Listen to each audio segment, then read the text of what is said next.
Evening, people. How you doing? Welcome. It's the Sports Therapy Association podcast.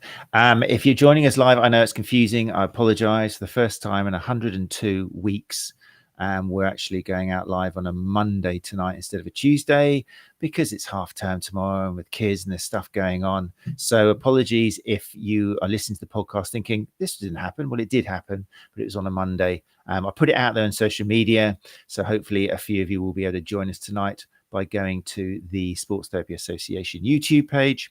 And also we're going out on Run Chat Live, as we have been for all of the nutrition focus as well as the sleep focus before, because it's a topic which I think affects not just therapists who work with clients and patients, but also runners. So thank you for joining us. If you are listening live, it's episode 102. And like I say, it's the last episode of our focus on nutrition. So I'll just do a quick recap of what's out there in case you haven't tuned into the other 3 episodes. We started off with Dr. Gary Mendoza. That was at the beginning of the month, who was talking in particular about state of mind, about understanding the behavior of your client or patient, because if you're giving out advice on nutrition, you're not taking into consideration what state they are with regards to changing habits, then you could be handing out advice willy-nilly and you're not going to get many results from it. So it was a fantastic episode. I already said that last year Dr. Gary Mendoza was probably the speaker who affected me most out of all the episodes, which is big talk because we've had some amazing speakers, but it just made so much sense. And I highly recommend you have a look at his website. All the show notes give you all the links you need, and have a look about the importance of behavior when you're trying to change someone's habit, particularly with regards to nutrition. Then the week after, we talked to Matt Fitzgerald, fantastic kind of almost hero of mine. We talked about nutrition and the journeys and books that Matt has written on the dietary habits of the elites and how we can take a page out of their books, not by looking for the most important optimum diet out there, but just looking at the fact that there's variety. Okay, there's common characteristics, but essentially they're eating a lot of everything. And that's something which we don't tend to do in the modern world, because most diets being sold to you are take this out, don't do this, don't do this, don't do this. I think that was a really good take-home message from Matt.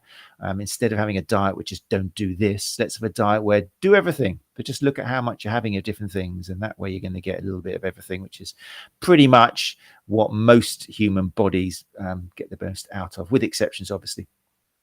And those exceptions came up last week when we were talking to Dr. Jill Hart, who is the scientific director of York Test Laboratories.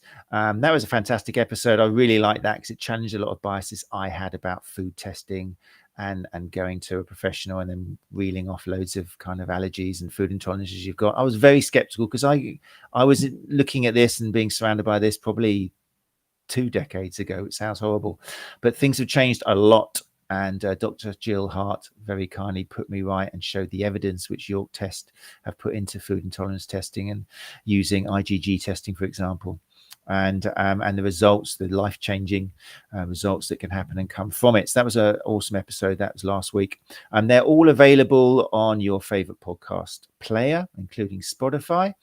And if you want to watch the videos, which I recommend some of them you do because there may be some slides involved, then just head to the Sports Therapy Association YouTube channel and the video is there. And like I say, the last 2 months have been going out to Run Chat Live podcast, and feedback from that's been great because runners and people who work with runners, it's just an important topic as we've ever had before. So there you go. That's what we've been doing this month. And tonight in the finale, I'm very excited. We're going to be focusing on nutrition for the athletic female. And joining me is going to be Kathryn Stewart, who's probably got one of the greatest usernames I've seen across social media, edible_evidence. Fantastic. When I saw that, I thought this is a person who's got a great mind and I need to talk to. You may have heard of Kathryn because she has worked with the athletic female trio of Grainne, Donnelly and Emma Brockwell and Dr. Helen McElroy, and who we've had on the show before. And I'm very excited that she's decided to come and speak to us tonight on a Monday at 7 o'clock. So without further ado, I shall bring up Kathryn Stewart. Hey, Kathryn, how are you doing? Hi, I'm good, thank you. Thanks for having me.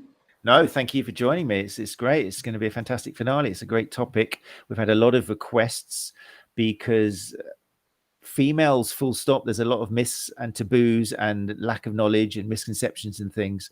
And I seem to believe, as far as I know, that nutrition falls into that quite nicely, does it not? Yeah, definitely. And I do love myth busting. It's my favorite topic. So yeah, fits quite well. Fantastic.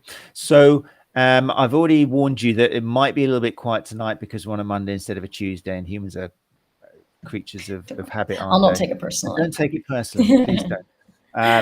But as I say, if you are watching on YouTube or Facebook, you want to come in and leave a comment and ask a question directly to Kathryn, then you're welcome to.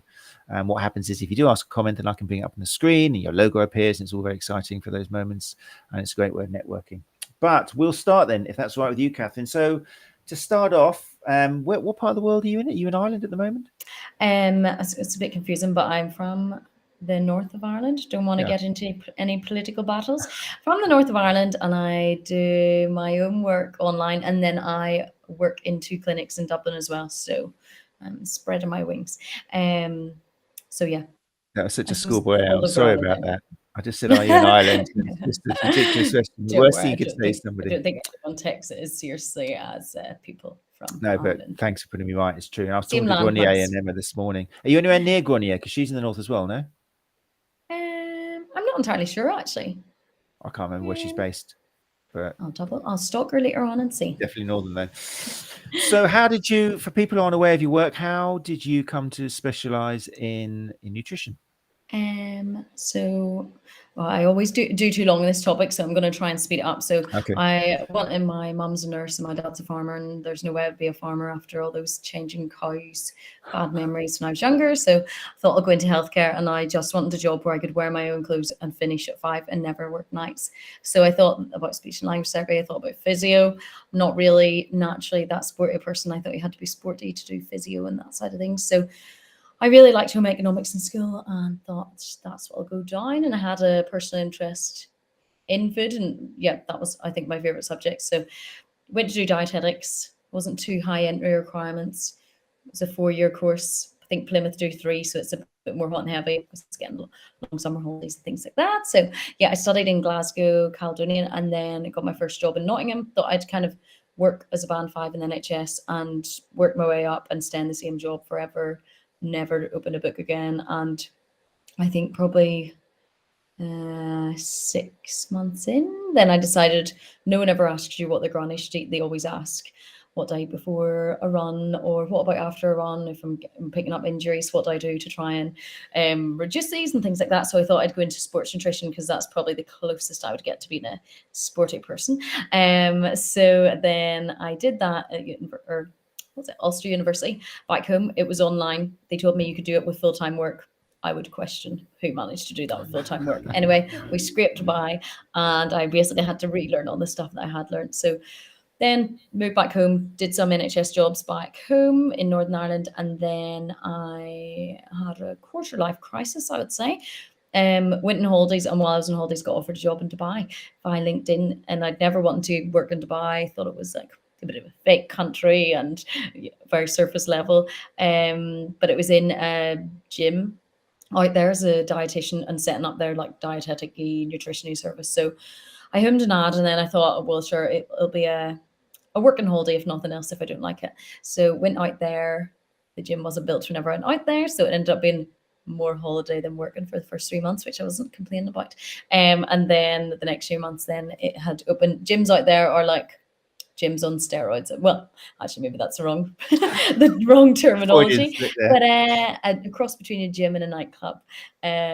So yeah, that was a mad experience, and just seeing, I suppose, the different, like even getting to know the foods. Like I'd go into the shop and like, I'm sad, like I love grocery shopping, seeing if anything says limited edition or new, I'm all over it. It might probably be there in 5 years' time, and it's not really limited edition. But yeah, just even looking at their different types of foods, the culture and things like that. Obviously, they've got Ramadan, and a lot of people will be taking part in that. So yeah, it was a good learning curve. And actually, just in terms of like communicating out with the NHS, where you're very protected. There's lots of cross your T's, dot your I's. Whereas in Dubai, it was maybe more like a spade is a spade, which was good to get that experience. And then COVID put a swift end to that. So I thought I'd come home millionaire. I definitely didn't. I think I broke even just about. And then I got offered oh no, I worked in London actually for a little while just over COVID in like a respiratory hospital. So yeah, it looked similar to what the news was painting it. So that was an eye opener, and I'm glad I kind of got to work. Like I love clinical areas, but like and working in hospitals and things like that. But also like, I suppose going freelance and working in clinics gives you a little bit more flexibility to cover a broad range of topics and find out what you really like. So then I got offered to cover maternity leave in Dublin, and then I started working with that clinic, and then started doing a little bit of my own stuff on the side. And only more recently have I kind of bit the bullet and tried to niche down more into female nutrition and mainly like fertility and hypothalamic amenorrhea. And I think my background as sports nutritionist and clinical dietitian works quite well, because I suppose there is health risks from the sports nutrition side of things, or if nutrition goes a little step too far and then crossing into eating disorders and things like that. So I hope I answered the question right, but I think I did that quicker than the last time someone asked me. So that was great. That was amazing. That I feel like, I didn't realize you were going to start from when you were like 6 years old. That was very impressive. You managed to. I think I did that before, and I thought this is a learning curve that I need.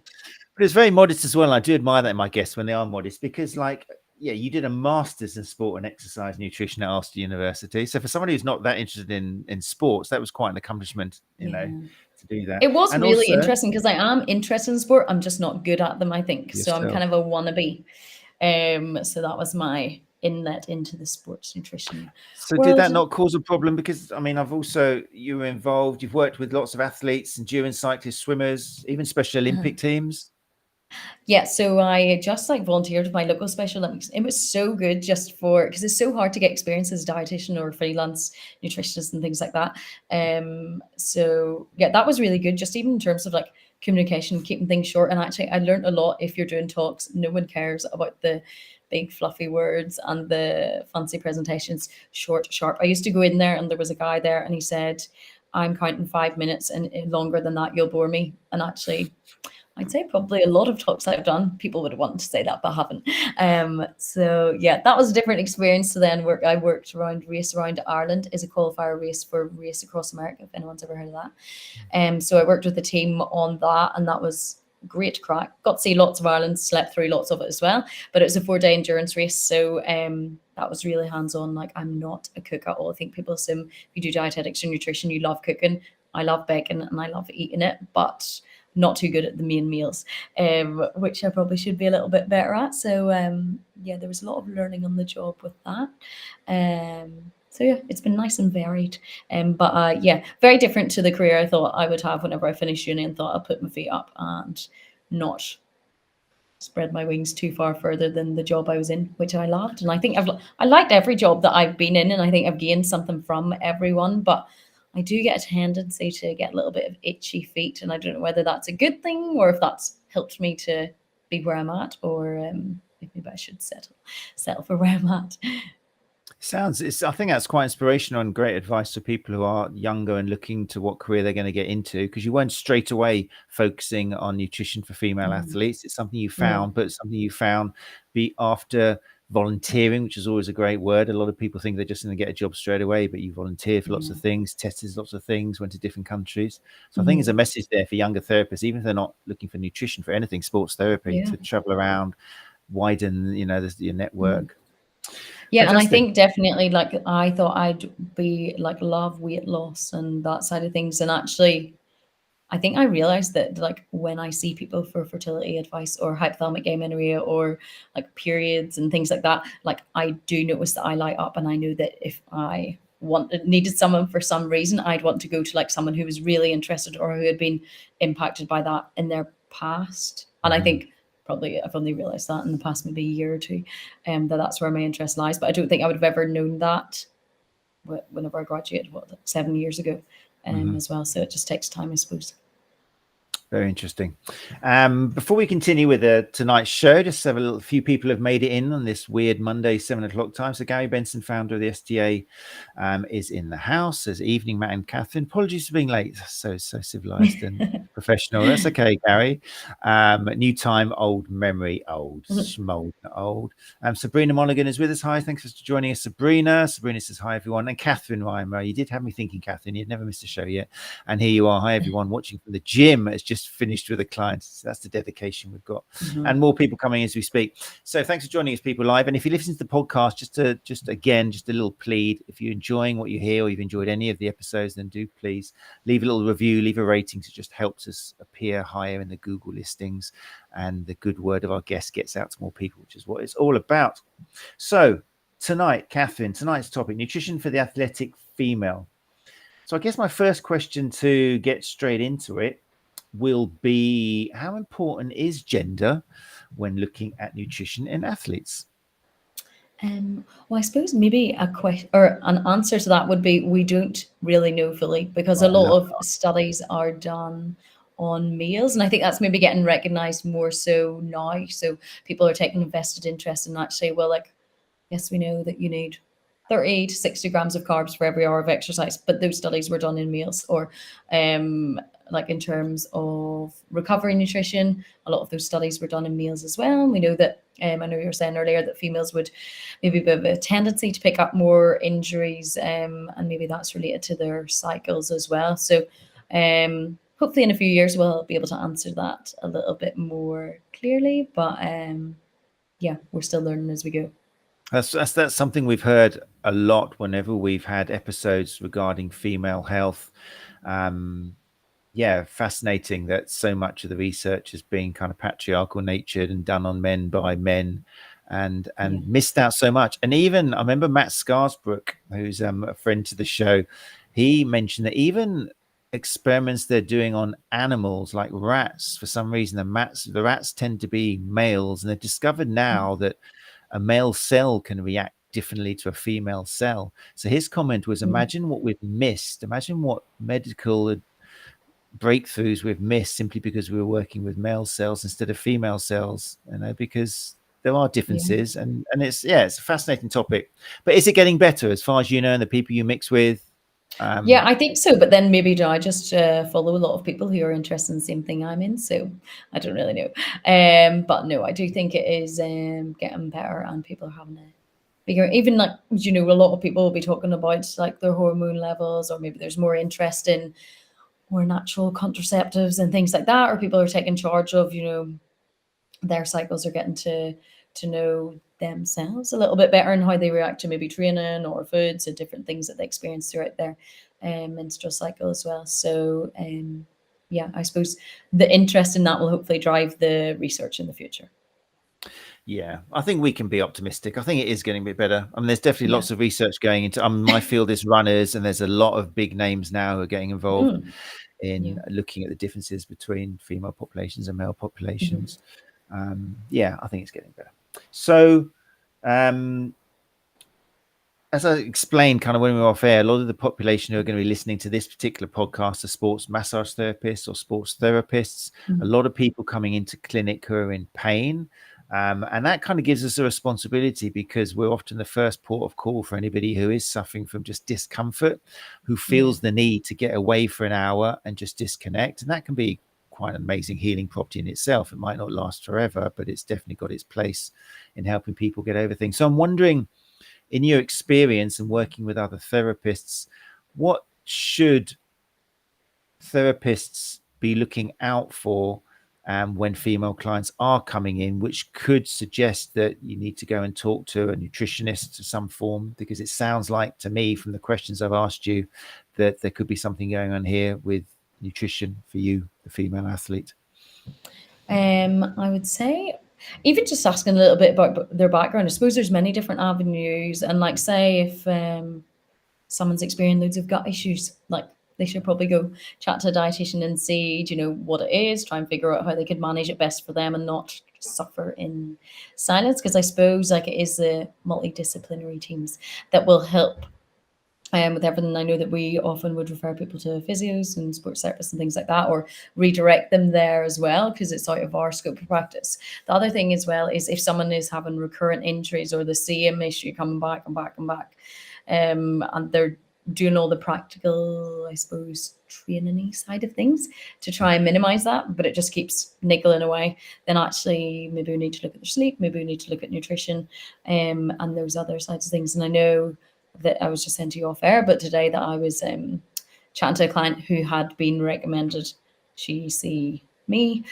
because he'd actually realised that he was a personal trainer. He'd realised that her eating habits were actually becoming unsafe and unhealthy, and without his scope of practice as well. So that was really nice to hear, because I think sometimes when, like, I even know if I see clients and, I'd know a certain clientele and then I see something different, or maybe something comes back again, actually I think, no, actually we need to go back to the GP for this, or you need to be chatting to a consultant and it's out with my scope practice. So as well, trying not to think, okay, well, we've done all this and is it me? Is there something that I'm not doing? Because actually, like, often I would consider, even with the PCOS clients and things, like, what about training style or type and things like that? Is there someone that you could talk to about that as well? So I suppose it just works in reverse when we're thinking about food. So yeah, the main things are probably like struggling to recover, or recurrent injuries, picking up same type of injuries as well, and then also gut issues too, because they're things that I suppose once people start to open up to you, then you'll kind of get more history and more background from them. Very interesting. Yeah, great advice. No, that's great. And therapists, again, it's a common theme. If something isn't quite working, you're trying all the conservative, traditional things. Yeah. Therapists have got to be ready to put their hand up and go, you know what? I'm not sure what's going on here. Yeah. Something's not quite clicking, like your personal trainer did, and have the confidence to refer that person out. Yeah. And not. And it could be a weight off their shoulders as well. Like, I know whenever I'm thinking, oh my gosh, like, can I not like help this client, when actually, it could be something that's nothing related to food, and similar to yourselves, like if you're working with clients and actually it's related to food and it's not as related to what you're doing with them, it's obviously complementing alongside it, but other issues to be addressed too. Definitely. That's interesting. You mentioned multidisciplinary teams, because I think a lot of our audience, the very nature of the game is maybe you're by yourself, you're working in a gym or a club or from your home or something, and you haven't got those people immediately around you, and you're not used to sharing patients, and you worry that if I send this person away, I'm never going to see them again. But you mentioned yourself that you are referring clients of yours out to personal trainers or sports therapists. Yeah, or I would massage do, or just even, do you know what? I would say go on social media and follow a few people, see if you like the sound of some, because everyone's different as well. I'm sure there's people that see me and they think, no, she's not for me. And I know that we see people who have therapists that they don't gel with, and they try a few as well. So there's no harm in just looking around for someone who seems to have an approach that maybe you feel would suit you as well. Is there, sometimes I feel like I'm suggesting that the female body, because of the menstrual cycle and obviously obvious differences, I feel like I'm suggesting that the female body is weaker or more susceptible to issues. For example, if diet is poor or training habits are poor. And I don't want to come across as doing that, but there are differences, aren't there? You can, if you're eating poorly, is it fair to say you can open up some pretty poor avenues of pain and poor performance more if you're working with a female body than with a male? I would say that with the females, we're lucky in that we have a menstrual cycle to give us a red flag Good. before the injury. So obviously with RED-S, or relative energy deficiency support, which I think you had said we were going to chat about later. But for a female, they might think, oh, actually, my period was due on the 12th this month and it's now the 28th and there's no sign. And that might happen reoccurring until maybe it tails off and it doesn't come at all. That's a big red flag that they're under fueling. Whereas a male might be like, I feel a wee bit bloated today, or I feel like a bit sore after training. And then a few months down the line, bang, it's an injury and there's no choice but to rest. So I think for females, in a way, we're lucky that we have those maybe more obvious warning signs as well, to pick up on those things. And I know, like in cyclists as well, it is very common in male cyclists that they would have relative energy deficiency in sport as well, and have the same issues with like low testosterone, low hormone levels, and will pick up digestive issues and more injuries and find it difficult to recover too. So I suppose it's just maybe different, males versus females, not necessarily weaker, but maybe just different. I'm not getting defensive, but I'm just trying to word this correctly, No, I or get it. think how I would view it. But I do think females are lucky in that we have that early warning system with our periods, and it's very obvious. And especially now, people are getting a bit more used to actually tracking apps and things like that give you so much information. You can pick up trends and you can kind of know yourself. Whereas I know whenever I was younger, I'd be very moody, want to cry all the time, and then my period would come, and then be like, oh right, okay, and that happened every month. Like I never tracked it, and you know, if you were taught those types of things in school, the amount you would learn about your body at such a young age would be fascinating. I always think, and I'm sure meals from, I suppose, the other side of the coin could learn, you know, like in terms of their training when they go into a heavy training period, is there changes that they've noticed in their digestion or their mood, concentration, those types of things that they could pick up too. That's brilliant. I love the way you turn that around, and it's great. You're actually fortunate in the sense that you've got this red light, excuse the pun, but you've got this red light which kind of lets you know. But then that heightens the importance, as you said, of it's fine as long as women, not just women, but the people who are working with women, I'm thinking of coaches and other kind of support, are talking about it and tracking it, like you say, and reacting to it, which isn't always the case, is it? I mean, even is it I think becoming even in more popular sports now? teams, maybe it kind of is a bit awkward. Like you never talk about your periods with like a meal or, you know, those types of things. And maybe coaches maybe tend to be more meals. I'm just thinking of like in terms of like hockey teams and things that I've seen people in as well. But I think the conversation is becoming more open, and it's as much to do with the coaches as the players, I suppose, in teams too. So yeah, I think we're getting there. There's more chat about it online and social media, and a lot of people consume all that information that's out there too. So the more people talk about it, the more airtime it gets, the less awkward it becomes as well. Yeah, I hope it's getting better, but I think social media, like you've already kind of suggested, it depends who you follow, and then suddenly it feels like, oh, everybody knows about this now. Everybody's tracking periods with an app or something. But like, I don't know whether you listened to Grainne's and Emma's recent 8 Cervix podcast. I tweeted about it earlier on with athletes, I saw Tiana you Madison. share something, but I haven't. Oh, it was scary how none of the support team around her recognized the signs or asked her about anything which could be a female health issue. It was only when she actually ended up in A&E with an ankle sprain or something and was in total agony and passed out that somebody thought, this is above and beyond. This is weird. This isn't just an ankle. And it turned out she had a hemorrhaging fibroid and was close to death, sort of thing. So, and she highlighted at elite level how, unfortunately, it's still very much a taboo topic. And if anything, it's discouraged because, I mean, she said something on that which was interesting, particularly with younger athletes. It's almost seen as a red light of grooming or something if you are asking younger athletes about periods and stuff, which to me, being in a better bubble, I think, for mixing with people like Grainne and Emma, was like, really? That's a sign of grooming? A coach showing interest in the menstrual cycle? Is that, how could it be not more the opposite? But I don't know. It does need to be talked about more. But it's interesting to hear that even with nutrition, we've come back to menstrual cycle with women. And it seems to govern everything. If you use that and are aware of it, then you can look at it. And actually, there is like they compare it in males, and I don't know, I'd probably feel more awkward asking this question, but less than 5 spontaneous morning erections a week could indicate low energy availability in males, which actually, to be honest, I would feel less comfortable asking about than being like, oh, what's your period like? Do you get a regular period? Does it come every month?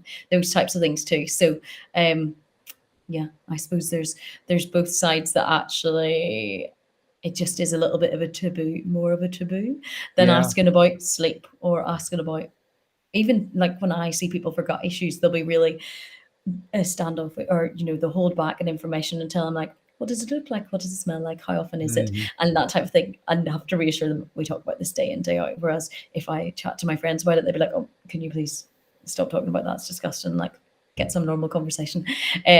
So yeah, the more we talk about it, the more comfortable we are with it. Definitely. Yeah, I mean, we talked to Bill Taylor, who's a great male pelvic health specialist, and he was saying that once you feel it's normal, then your clients will not feel awkward. You're going to feel more awkward as a therapist. But once you've asked the guy a few times, any problems with erections or any pain during intercourse, whatever it is, it's the therapist who makes it awkward, not the patient. The patient, definitely. once they trust you the minute they're paying you, they've come in.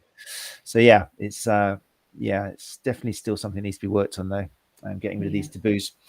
What about, I noticed that you've got a special interest in PCOS, a polycystic ovary syndrome. I know a lot of, well, I say a lot, kind of more than 3 of my friends and circle of friends are women who suffer from that, and it's something I've seen in clinic quite a lot. It seems to be quite mainstream. You got involved a lot. Is that something which kind of raises its head when you're working with nutrition? Is it something which can be helped with nutrition? Yeah, definitely, because I think it used to be that a lot of people got PCOS, you got put in the pill and come back to the GP whenever you want to get pregnant. Whereas actually more people have been like, well, no, actually I want to kind of know what's happening with my cycle, and if I can alter it with food, and food and lifestyle kind of a massive impact on it as well. So there are so many things that you can do, like in terms of like lowering the glycemic index of the diet. So going for higher fiber carbohydrate options, which usually if you Google PCOS and diet, it'll say dairy-free, gluten-free, low carb or no carb, when that's not actually true. Dairy is anti-inflammatory. There's more inflammation with a lot of forms of PCOS.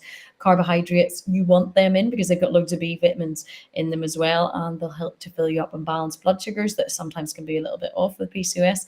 And the gluten-free options tend to be higher in fat, salt, sugar as well. So obviously good if someone has celiac disease, or they find that actually bread, pastas, cereals don't react as well for them, but it's definitely not a blanket recommendation. Whereas focus a little bit more on higher protein sources, more fiber in the terms of fruit and veg and whole grains, going for lower glycemic index carbohydrates, and actually pairing those carbohydrates with protein and fiber. So instead of having wholemeal toast, which is low glycemic index food, lower than what white toast would be in the morning time, maybe you have that with eggs, which is protein.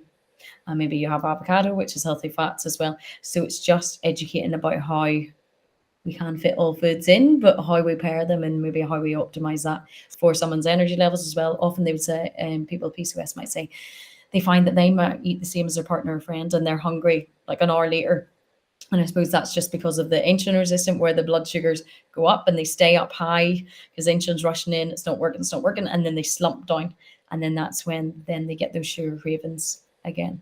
There are a lot of supplements as well that can help with PCOS too.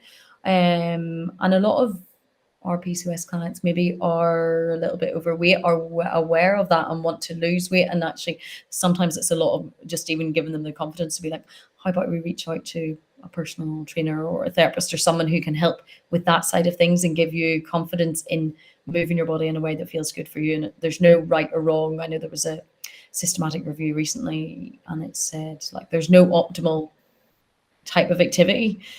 Yes, trying to do a bit of resistance exercise and getting in movement is the most important things. So yeah, it's an interesting area, and it's a very common area and affects a lot of people. So yeah, it's a favorite. Yeah, I think I read, or I don't know, different sources, but I think I read 10% being thrown around of young women who are affected by it. And Yeah. if you're a therapist working and you think of how many young women have come through your door this year, that's an awful lot of people who you might not have asked the right questions to. Because again, there's going to be symptoms, isn't there, of menstrual problems, and they might not be aware of how diet can actually help. And like you say, Yeah. GPs may have just said, go on the pill, come back later. You mentioned that, and that's interesting. And I don't like giving GPs a bad name, but they're very busy. And this has come up a lot of times when we're talking, particularly about male and female pelvic health. But is it still the case that what you hear from the GP's mouth might not be the best advice because they are being pushed? I suppose in some ways it can be good advice. Like for someone who maybe is in their teens and they've got really severe acne and things like that, the pill can help to balance that out, or the pill can help to manage those hormonal issues, but it's not the only, it's not the be all and end all. It's like if someone has reflux and they're taking a medication to help that, the reflux issue is still going to be there once they stop the medication. So it's actually when they're ready to address it, I suppose, as well. And you can still make those dietary changes if you are on the pill. And people go on it for other reasons. They go on it for contraception is the main one too. So it's not saying that it's bad. It's just it's sometimes viewed as a bit of a plaster over the main issue. So if someone is going on that, then actually just making them aware that there's other things they can do with diet and lifestyle alongside that can help too.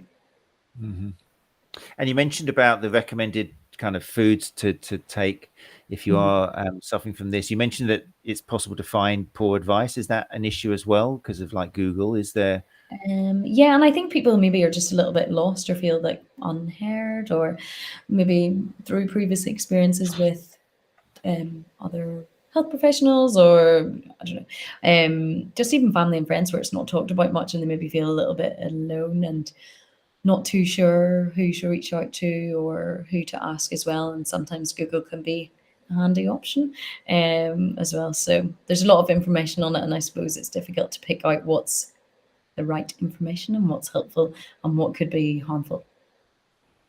You must, in your profession, see a lot of kind of fads and different diets come and go. Is Yeah. there anything at the moment that particularly concerns you? I mean, I haven't really asked you yet what you feel is the best overall diet, but I imagine I you're probably think quite mainstream and avoid kind of. probably TikTok's what I eat in a day. Not technically a diet, but very, very prevalent. And yeah, in a lot of clients that I would see, they'll be very young and even younger. Um, yeah, eating disorders and disordered eating is impacting younger and younger, and it's not just females, definitely not. Like I'd seen a 12-year-old boy recently as well, and it started with a Fitbit and those types of things, so it can be completely harmless. But yeah, I don't think one particular diet, maybe just not enough food, and restricting foods overall, or when healthy eating goes too far, and the more kind of orthorexia type disordered eating. Okay, so that's interesting. So rather than one particular fad, it's Mhm. still a case of a lot of people just not eating enough because of Mhm. body Yeah, awareness and things like that. yeah. I see a question there from Kathryn Catherine, about the let's way bring we it up. burn Bring it up. Let's bring it exercise. up. Love the name. Um, I spell mine with a Catherine, what's K she though. say? She says, Catherine, I wasn't sure if this was correct, but I'd heard the way we burn energy and exercise can be Yeah. different to men. We should Mhm. focus on protein and good fats prior to exercise versus men needing carbs and protein. Yeah, so it depends. This year's, I suppose it's in the early phases of research, and sometimes people think that maybe it's actually confusing, making things more confusing than helpful. So, in the first part of your menstrual cycle, so the follicular phase, so from period to ovulation, you want to be eating iron-rich foods to replenish the iron that's lost during menstruation, and the body tends to maybe conserve more carbohydrate in that. Whereas in the second phase, the luteal phase, you tend to want in a little bit more fats, and the risk of injury might be a little bit higher in that kind of premenstrual phase as well. So fats are anti-inflammatory, like avocados, oils, nuts, and seeds, those types of things. So they'd be more helpful to have in there. Definitely with intermittent fasting, females tend to lose a little bit more muscle whenever they eat in that way, and that could be to do with the hormone balance throughout the day. So that's something to be aware of as well. And in the second phase as well of your menstrual cycle, between ovulation and next period, your temperature will slowly start to rise, and actually then that increases the amount of energy your body's burning. So you generally need to eat more. This is the time when people think, oh my gosh, I crave chocolate and I'm uncontrollable around it, when actually if you needed to eat X amount of calories and you're eating X minus 300, you're going to crave the energy. Whereas maybe we just need bigger portions, or a bigger breakfast at that time, or scheduling in a bigger snack instead of feeling guilty for being hungrier, but for a valid reason. Great question, Catherine. I'm sure there'll be more. Thank you very much. Come back, Catherine, if there's a follow-up to that that you want to ask. So we've mentioned again kind of the importance of knowing what stage in your menstrual cycle you are, and the advantage therefore, I guess, of having an app. How many clients, Yeah. female clients, do you see where how many do you see who have already got or are tracking their menstrual cycle with an app, compared to how many who haven't? And your suggestion is, you know what, you could help yourself a lot with your nutrition by downloading an app to track. I'd say maybe not even that, but if I ask, oh, do you track your menstrual cycle? They'll say, oh, it comes this date every month, or comes every other month, or things like that. So definitely over 50%, I would say, of females are aware of when their period is coming. They might not use an app, they might just use a calendar, or their phone as a kind of reminder and a check-in. But yeah, it is becoming more common. But aware then, therefore, that they need to be eating slightly differently, especially if they're exercising I'd a say lot I in the probably first don't half? tend to focus on that too much. I would just say be aware, if someone's experienced PMS type symptoms, we'll hone in on that. But sometimes I think it can confuse things because actually we need healthy fats all throughout the menstrual cycle. We need to make sure we're fueling for any activity we're doing. We need to make sure we're trying to tune into hunger and fullness signals as well, which kind of brings in the second phase. So sometimes I think the research is still in the early stages of that and the jury's kind of out with it. So I tend not to overcomplicate things, I would say, in that way, because there's so many other general nutrition things, and even fueling in and around exercise in general. If they're doing it in the morning, the evening, afternoon, the weekends might be different too. That there's a lot of other just general routine that might need fixed first. Great answer. Makes sense. Okay, we mentioned it already, and it's a big one, isn't it? When you're working with female athletes, the relative energy deficiency in sport, or RED-S, still very prevalent as far as I know. I'm not sure if it's people are more aware, but I'm interested.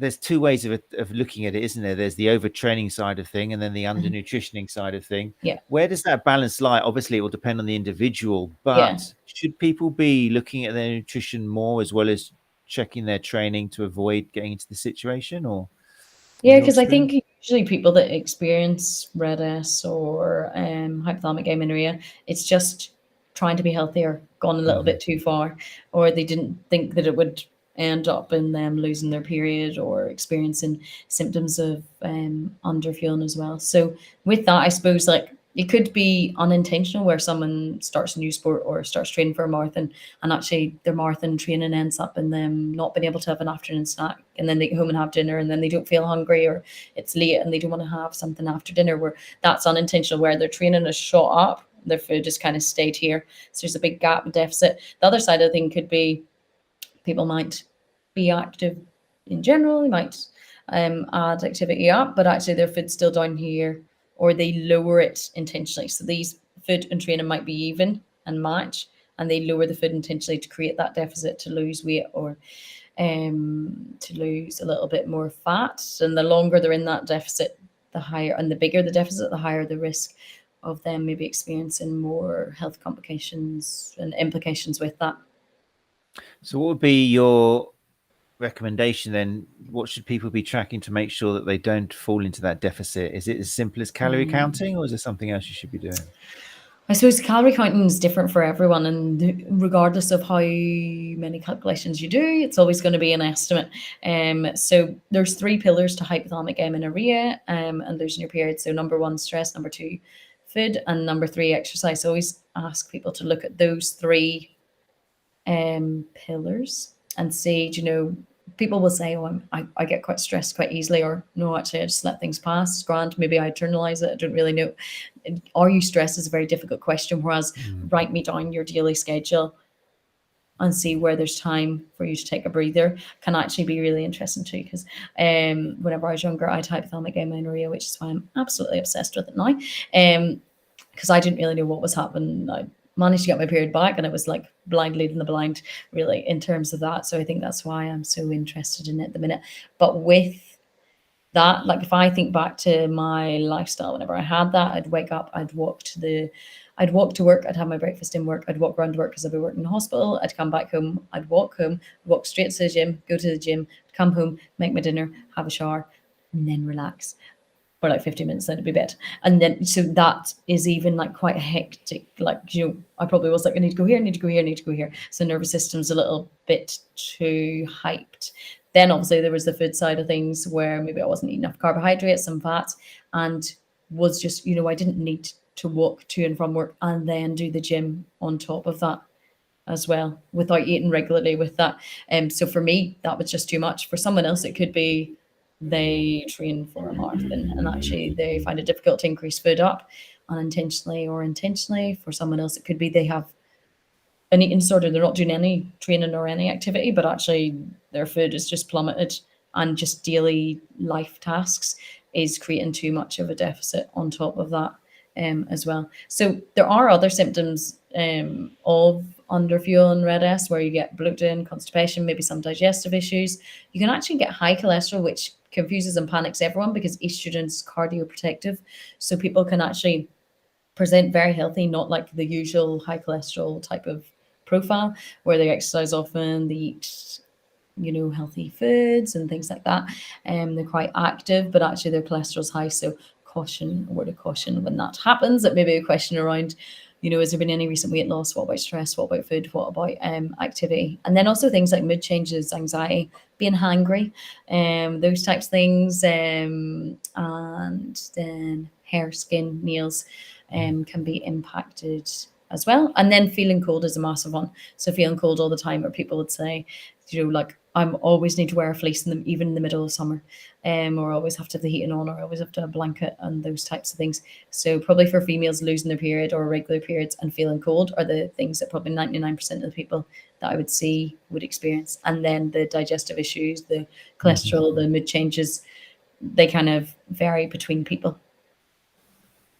How much, in your experience, I don't know how much of what percentage of people you see are athletes or like quite extreme athletes, but is there still a population of female athletes who believe that losing their period, athletic amenorrhea, is part of the parcel if you want to succeed? Is that still a thing, or is it thanks to some celebrities are coming out and talking about it and saying it's not normal? Yeah. I think people know that it's not normal now. Whether they want to address it or ready to address it is another thing as well. I think there was an Australian runner, was it someone Bartholomew? She did a really good social media post, and I would sometimes direct my clients to that on like she was, you know, she thought she was the best shape she was in to run when she was younger, and she was praised for being the smaller she was, the lighter she was, the better she would run, when actually she was like broken and wrecked inside, and, you know, at her wit's end in terms of like her mood had changed. She was picking up recurrent injuries and that side of things too. So actually, especially when younger clients hear that from really high level athletes, then it actually can be really helpful and trigger something in them that actually, okay, that's impacted them. So this sounds similar to what I'm going through. And you don't need to be an athlete. I suppose it's a very open term. Like I'd see a lot of people who are addicted to exercise or do excessive exercise, and they train far more than anyone that I've seen that plays a sport to a high level or trains to a high level as well. So really, you can get rid of us and just be walking to work or be a nursing on your feet every day and things like that. So it's more to do with the fueling as well, and you'll still be experiencing those similar issues. Very interesting. Yeah, so looking out for the symptoms and reacting or talking to the right people if you are worried or concerned about it. Yeah. Okay, I've got a few questions that were sent in to me during the week when people found out that you were going to be on the show. I remember if people are watching live, Sabrina or Kathryn or anybody in the room, then feel free to chuck in some questions. But I did promise I'd ask people about this. We had one about frozen food. Okay, there seems to be a debate at the moment whether frozen food is actually more nutritious than what's on the shelves in the supermarket, as long as it was frozen when it was fresh, then it retains everything. Or there's the other camp, which say frozen food is just awful, eat something fresh, and that's the way to go. Can you please tell us the truth, Kathryn Stewart? I'd ask people to think about how long the fruit is sat in their fruit bowl, because I know that I've got many fruits and veg maybe in the fridge that sit there for a long while, and you probably wouldn't want to touch them by the end of it. So I think frozen fruit is great because it saves so much waste. It's cheaper usually, it's more accessible. You can use what you want instead of maybe buying a pack of apples and needing to eat them before, or a pack of bananas and needing to eat them before they go off. So if you think, take for instance raspberries, they're picked from fresh, or strawberries, they're picked from fresh and they're frozen, and that's locked in the goodness from there. Whereas strawberries, you buy them in the shop and they're probably glue mold by the time you get home. Sometimes they can go off so quickly. So yeah, if it's handier and it means that you get in more fruit with ease and veg with ease, then go frozen. If you prefer fresh and you can afford it and you can buy it regularly and keep your stores topped up and eat it on time, then go fresh. But yeah, it definitely is not something to be demonized. Yes, I suppose frozen you will use more packaging, and that's quite a hot topic at the minute in terms of the environment. So I suppose it depends where people's priorities are in terms of food. Whenever I was younger, well, I say maybe like 4 or 5 years ago, I did a pound a day food challenge, and in that, you know, like I learned so much about choices of food, and actually like the fact that you have the opportunity to choose between fresh and frozen is a privilege privilege rather than a rite of passage, if that makes sense. Because even on that there, I think maximum I'd have got 2 or 3 portions of fruit or veg in every day. And that was me being a dietitian trying to calculate like what's the cheapest food that I could buy that would be the most nutritious just using a pound a day. So I think at one stage I had like the cheapest own brand can of tomato soup and put like chickpeas into it. It was the most bland, boring diet. By the end of it, I was putting custard creams in my porridge and everything like that because it just wasn't worth living. But after that, it really did like make me question, I suppose, my previous practice in terms of like it is a luxury to be able to choose what foods you want to eat as well. So it just depends, I suppose, in the amount of disposable income someone has as well. But yeah, I use frozen fruit and veg probably more than I use fresh. There you go. I heard it from Kathryn Stewart. But I love the way you individualize it. And I love the when you said it depends, whatever is easier for your lifestyle, as long as you're eating, Yeah. quality food, and what fits in better for you. Is it frozen Yeah. where it's there ready for you, or is it fresh? So that's a really cool answer. Nice one. Okay. What else do we have? There is a question about supplements. And it was kind of quantified with respect to like unless somebody is suffering from some kind of symptoms and they're lacking something specific, then should you be able to get by if you're a moderate training recreational athlete without taking even a multivitamin? Should you be able to get everything you need from a healthy diet? Yes, with the exception of vitamin D.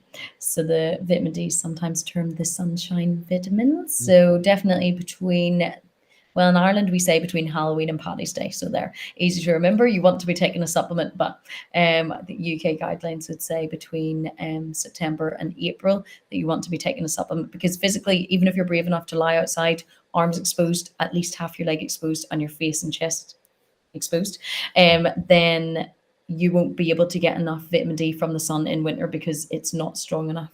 So you do need a vitamin for that. You'll need to take a supplement for that. You can get them in capsules, sprays, tablets. Sprays are really handy. You just spray them in the inside of your cheek and they're like a pepperminty taste. So for people who might struggle to swallow tablets, or I don't know, I personally find sprays easier to remember. I don't know what the psychology behind that is.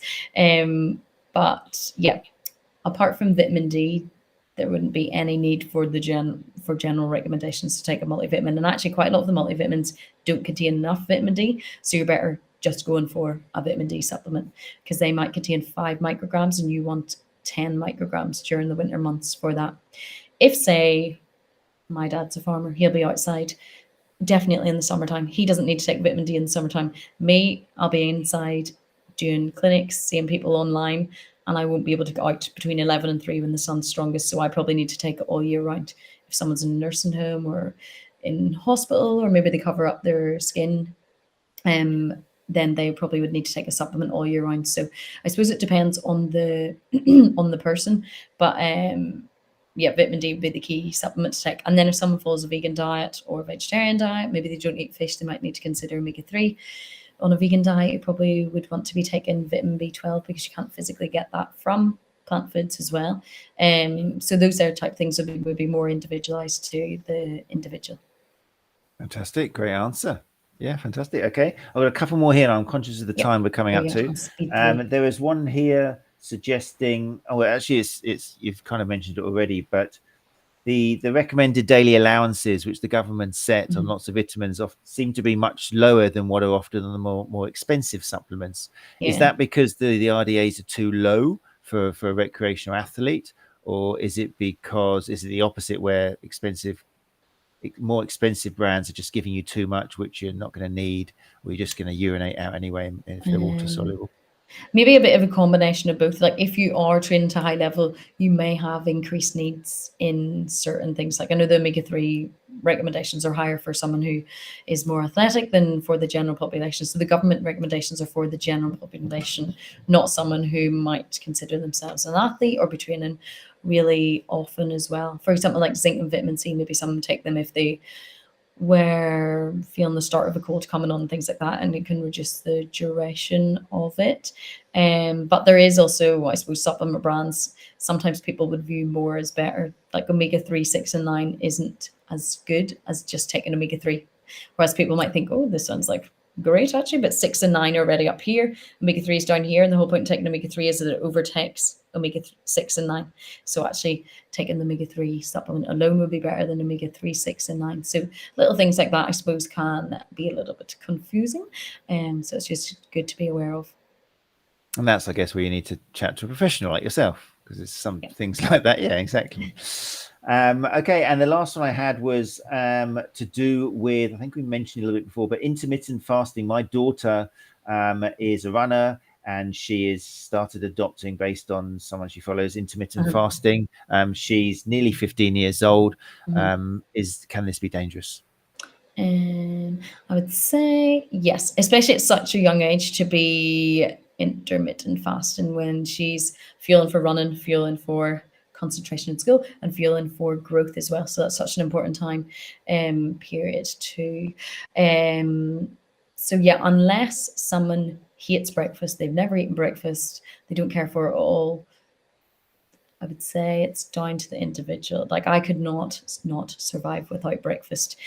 If someone loses their period and they're not having breakfast, they're not going to get it back unless they start having breakfast, because just the energy is so low during the morning time. Stress is already higher. It keeps rising as you delay food as well. So, and it can also reduce, I suppose, the opportunity for that person to get in enough nutrients. Like, say if I reduce my meals from 3 to 2, I'm going to really need to up the nutrients within those 2 meals to ensure that I'm getting everything that my body needs. So I would just keep an eye on it, because those things can start as harmless, and they can lead down a slippery path as well. So even in terms of who she's following, follow runners that share what they eat on marathon day, and those types of things, to actually show how much someone needs to fuel for those types of things. Good answer. I'll make sure these are passed on, or give them the link to the podcast so they can look at that themselves. Talking of which, if people do want to follow you and get information, I know on Instagram you're very active. Is that the best place to follow you? I'm not too good at the other social medias. I do have Twitter, but I only go on there for a little nosy. It's quite a scary place, I think. And my Facebook is linked to my Instagram. So it's edible_evidence. It's where you'll find me. And if anyone has any other questions, feel free to message me. Or my email address is kathryn@edibleevidence.co.uk. And that's Kathryn, Kathryn, just because I can see Kathryn on here is spelled differently. She knows the struggles. You've got the kicking K and she's got the curling C. Yeah. I can't let you go before you tell me about how you came up with that name, Edible Evidence. It's lovely. It's an alliteration, which I love anyway. But where did that come from? When did you decide that was going to be? I think I was on holidays in Lanzarote, and I kept complaining about all this nutrition advice that I saw online. And my sister was like, just shut up and like do something yourself then. And I was like, okay. And all the other names that I thought of were taken. So hence the underscore in the middle of it. I did think about changing it whenever I honed in more on the female nutrition, but actually then I thought, I suppose it leaves it open for the future, because I never know if maybe I become interested in a different area of nutrition down the line as well. So yeah, I think it's my little baby. Oh, I think it's got great connotations. It makes me think of, like, imagine if somebody was coming around my house who's going to judge me. I need to get rid of all this evidence, like the donuts and the biscuits and the crisps. I'm just going to eat it all. That's the way I think of it, which I think ties in a lot. A lot of people could probably associate with that. Get rid of the evidence. Right. Okay. Well, the time has been a very quick hour. Thank you so much for joining us. Again, if people want to follow Kathryn, then head over to Instagram, edible as it sounds, _ don't forget that, evidence. I recommend following that. There's got some great information going out on there. And again, if therapists listen to this, if you're downloading it and you suspect that your clients or patients could do with some advice from a nutritionist, then what's your advice then, Kathryn, in that case? Obviously they contact you, but if they want to know, who do I send this person to, do you have to do a little bit of fishing and looking around, or? Yeah, sometimes as well. And even just like, I know that person who had like referred someone to me today, they just had said in general, obviously not giving away any like identifiable information, what their client was going through, and just for a bit of advice. And people are more than happy to give that over social media. They'd rather you ask than sweep it under the carpet, or maybe ignore it until maybe it needs I suppose it needs addressed soon. So yeah, I would just, if you follow any dietitians and that type of thing, maybe just even message them and say, look, I've got this client, they're doing this here. Do you think it would be a benefit for them to see a nutritionist, or what do you think if you experienced something similar to this before? And I'm sure people will be more than happy to help out. And so many people do, like, I work online, I also do clinics face to face, so there is no kind of location boundaries with things as much as there maybe used to be, where you used to have to find someone in your area, and maybe if someone didn't specialize in your area, then it can be difficult to locate the best person. But yeah, there's lots of people working online and remotely now where it's a little bit more accessible. Put social media to good use. Have a snoop on professionals as opposed to just snooping on exes and kind of like people who live next door to you. Or great stuff. Okay, well, Gary Benson summed it up basically. I think we'll just put his little comment on here. Thanks, Kathryn, for sharing your expertise with us. Really interesting chat this evening. That's high praise coming from Gary to actually put that in there. That's pretty cool. I totally agree. Really interesting. Obviously, we could have talked about lots more. And if you are either a female athlete yourself, and when we say female athlete, it's just an active female, really. We use the word athlete as if it sounds very elite. But if you are exercising, expending energy, and you'd like some more information, then you can put comments still on YouTube. I'll make sure they're answered. I can forward any questions to Kathryn, or you could maybe go over to Instagram and ask Kathryn directly on there. I'm sure she'll get back to you when she's got a moment. So that's it for the Nutrition Month. I'm going to say goodbye now. Kathryn, if you could hang around, I'll just say goodbye to you once I kind of shut the live lounge. But that's it, people. Thank you so much for joining us for the month. I hope it's been interesting for you. Once again, people seem to have enjoyed this focus on a particular topic for the month. We've done a lot now. We did sleep, which is still getting great feedback. And we've had nutrition this month, which is nice because people are talking about it, and you've still got somewhere to go during the month.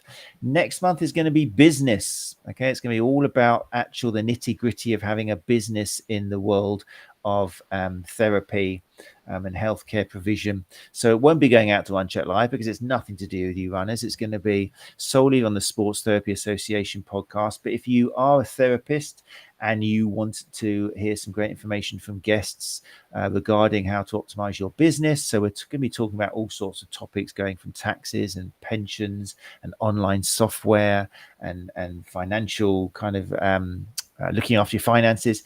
All sorts of stuff's going to be happening. Then all you got to do is head to the Sports Therapy Association YouTube channel on a Tuesday at 8 o'clock. I do put adverts out. If you're ever not sure, we're always going to be there every Tuesday at 8 o'clock. We'll be starting next week with Tim Allardyce, who a lot of you have known. Recently, he took over the sports injury fix from Malcolm. And has been trying to keep that going. I'll be talking a little bit to him about that because it was a pretty difficult task. But a lot of you might not realize, but he's also the creator of Rehab My Patient as well. So a lot of you are probably using his software there. But he's been working with therapists, thousands of therapists for a long, long time. And he's got a wealth of experience and advice for you who are in the business of looking after others. So tune in next Tuesday at 8 o'clock. But on behalf of myself and Kathryn Stewart, thanks for joining us. Thanks for listening to the podcast. And hope you will see you. Thanks for coming along, Kathryn. It's been a real pleasure. And I hope to catch up again with you soon.